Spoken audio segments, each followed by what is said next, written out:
Bonjour à tous et désolé d'avoir été absent aussi longtemps que ça sur ma chaîne YouTube. Pour vous expliquer rapidement, tout simplement je suis saisonnier, je travaille dans les parcs de loisirs et donc forcément la plupart du temps c'est l'été que je travaille. L'hiver dernier j'avais un petit peu de temps pour vous préparer quelques vidéos et forcément au mois de février-mars j'ai retrouvé un nouveau job qui me laisse beaucoup moins de temps pour m'occuper de cette chaîne, mais je vous avais pas oublié et je vous ai préparé aujourd'hui un tutoriel avec 10 conseils pour revendre votre matériel photo et vidéo efficacement. Alors du coup bienvenue dans le tout premier tutoriel de la chaîne. Comme beaucoup de personnes, lorsque vous commencez une nouvelle passion, vous allez plutôt acheter du matériel axé débutant, entrée, milieu de gamme pour pouvoir vous faire la main, voir si c'est quelque chose qui vous plaît, pour pouvoir apprendre, évoluer. Et bien évidemment après, quand vous voulez progresser encore davantage et que vous aimez et que vous avez découvert que vous aimiez vraiment cette passion, forcément il vous faut partir sur du matériel souvent un petit peu plus milieu de gamme, haut de gamme, professionnel. Et donc la revente de votre ancien matériel, c'est quelque chose à laquelle personne n'échappe. Mais du coup moi aujourd'hui je vais vous montrer donc 10 petites astuces qui vont vous permettre de revendre votre matériel beaucoup plus facilement. Et le premier conseil que je vais vous donner, c'est justement d'être prêt à vendre votre matériel. Il faudra bien savoir dissocier la valeur vraiment sentimentale que vous avez envers un produit et la valeur financière que celui-ci peut coûter en termes de prix au neuf ou d'occasion, afin de mettre un prix juste, parce que je vois beaucoup trop souvent des gens qui sont attachés à leur matériel qui forcément vont mettre un prix un petit peu trop élevé par rapport à ce qu'ils devraient mettre, en se disant quitte à m'en débarrasser autant que ça me rapporte un petit peu quelque chose. Mais ça ne peut pas fonctionner, parce que des plateformes d'occasion, de neuf, de prix vraiment très bas, de concurrence, il y en a des centaines et des milliers sur internet, et donc forcément si vous n'êtes pas prêt à vendre votre matériel à un juste prix, ça ne sert à rien de continuer de prendre des photos et de poster des annonces, parce que ça ne fonctionnera pas. Le deuxième conseil que je vais vous donner, ça va être de regrouper un maximum d'éléments, un maximum d'accessoires, afin de proposer un article et un bundle très complet à votre client. Par exemple, si vous vendez un boîtier ou un objectif ou même les deux, mais que vous avez quelque part chez vous dans un placard des sangles que vous n'utilisez pas, des protections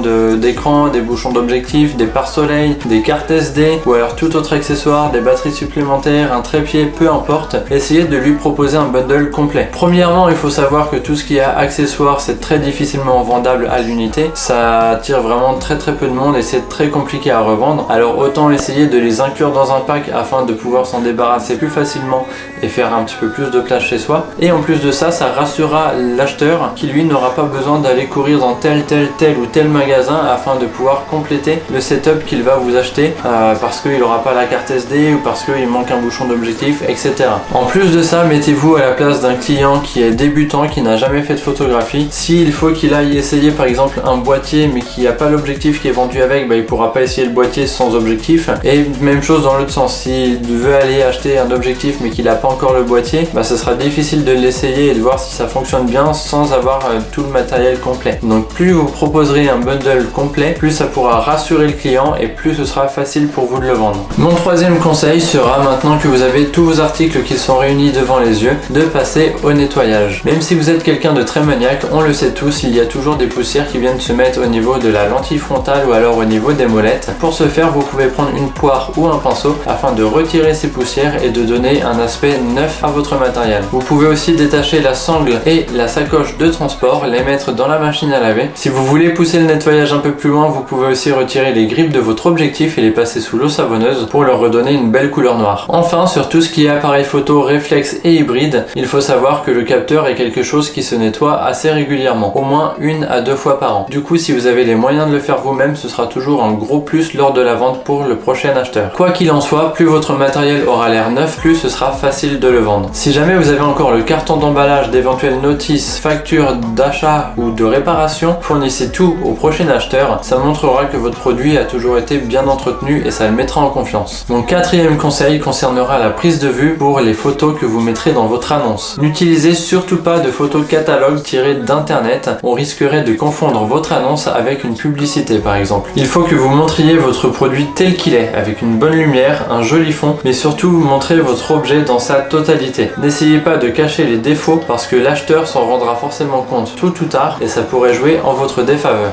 Mon cinquième conseil sera de rédiger une bonne description. Pour ce faire, soyez clair et précis, organisez-vous en paragraphes, ce sera beaucoup plus facilement compréhensible. Vous pouvez commencer par un bonjour puis donner la liste complète de tous les produits que vous vendez en pensant à bien noter leur état. En parlant de l'état, n'oubliez pas de noter également le nombre de déclenchements pour un boîtier parce que ça c'est une information qui est très souvent demandé et qui donne un certain gage de qualité. Pensez également à fournir la raison de la vente. Cela aidera l'acheteur à se faire une idée de la personne qu'il aura en face de lui et à le mettre en confiance même si votre produit comporte éventuellement plusieurs défauts. Une fois que tout ça est fait, vous pouvez donner une courte description commerciale du produit en donnant par exemple l'ouverture maximale pour un objectif, la résolution du capteur, les différentes fonctionnalités. Si vous avez une dénomination complète du produit, utilisez-la. Ça permettra aux futurs acheteurs de se documenter sur le net et de ne pas confondre un produit avec un autre. Par exemple, le 50 mm f1.8 AFD coûte 100 € moins cher que le 50 mm f1.8 AFG. Vous pouvez maintenant finir en indiquant le ou les différents lieux de retrait possibles, la possibilité ou non d'un envoi en France ou éventuellement à l'étranger, les différents types de paiements que vous acceptez comme par exemple le cash, les chèques ou PayPal, ainsi que vos disponibilités par rapport à votre emploi du temps et vos coordonnées mobiles pour un dialogue plus rapide. Mon 6e conseil sera de déterminer le bon prix pour votre produit. Pour ce faire, il faudra chercher l'argus d'un produit. Ça peut aider, mais ce n'est pas toujours fiable à 100% puisqu'il y a aussi une question d'offre et de demande. Le mieux étant de comparer avec des annonces similaires sur votre site d'occasion préféré et de trouver le juste milieu en fonction de l'état de votre matériel.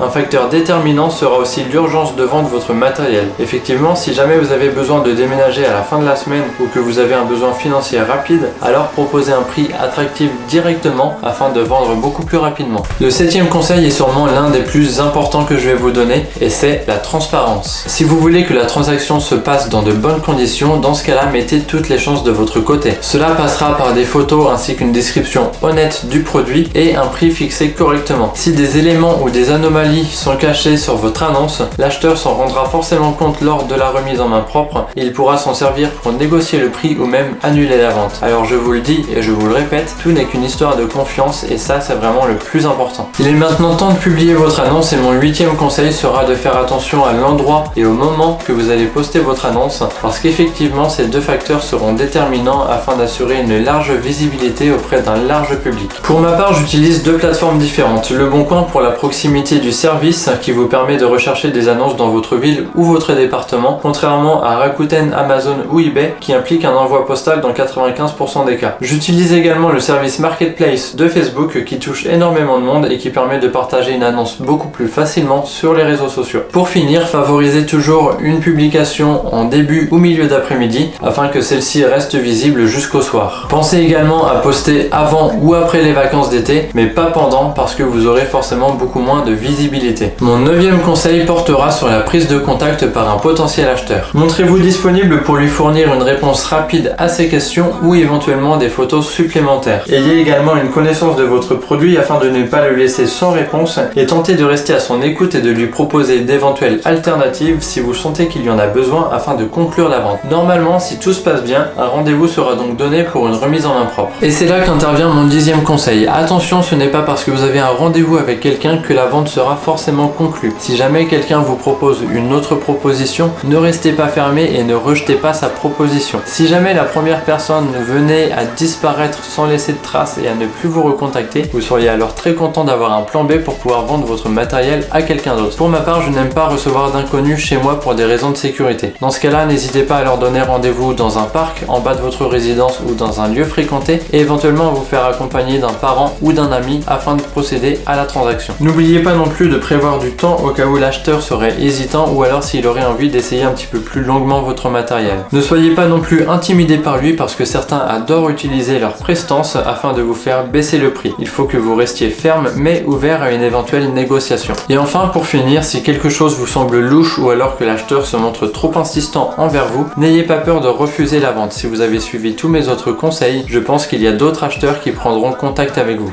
Voilà, j'espère que cette vidéo, que ce petit tuto vous aura plu. J'espère que ça vous aidera à vendre plus facilement et plus rapidement votre matériel photo et vidéo. N'hésitez pas non plus, si jamais en dernier recours vous n'y arrivez pas, à contacter les magasins qui rachètent cash votre matériel afin de le revendre. Certes, ils prendront à des prix beaucoup plus bas, mais cela peut toujours dépanner si vous avez besoin de place ou d'argent rapidement. Pour ma part, je vous souhaite une bonne vente et je vous dis à la prochaine pour une nouvelle vidéo.